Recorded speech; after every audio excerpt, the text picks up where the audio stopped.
What do you do when you've got a property and you know there's an unpermitted part of the house? Some sort of an addition, some sort of a conversion, but you have a hunch there's an unpermitted space in that house.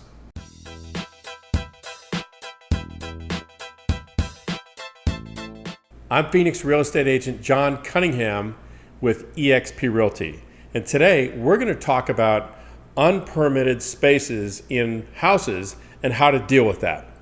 So what commonly happens is you might be looking in an older part of Phoenix or in Mesa or one of the older parts of the valley, and you might see a really neat house that you like a lot, and the seller may have a certain amount of square footage that they have advertised, and you take a closer look, or the appraiser takes a closer look, and you realize that that house is about 300 square feet smaller than they say it is.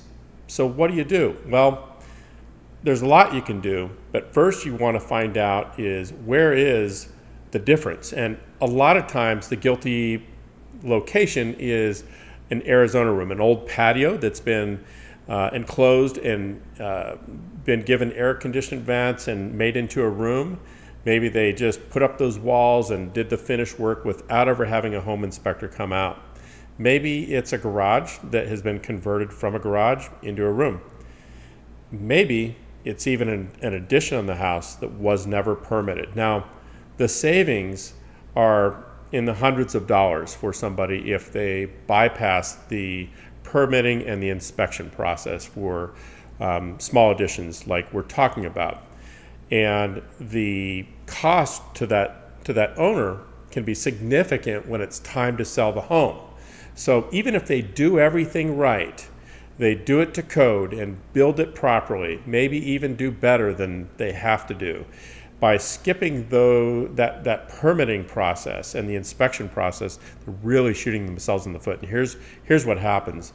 The appraiser comes along, they take note that they pull up the facts, they see there's no permit history for these additions, and they have no choice except to evaluate the house based on the actual square footage, and they'll assign some value to the work that's been done, but not like they would if there had been a permit.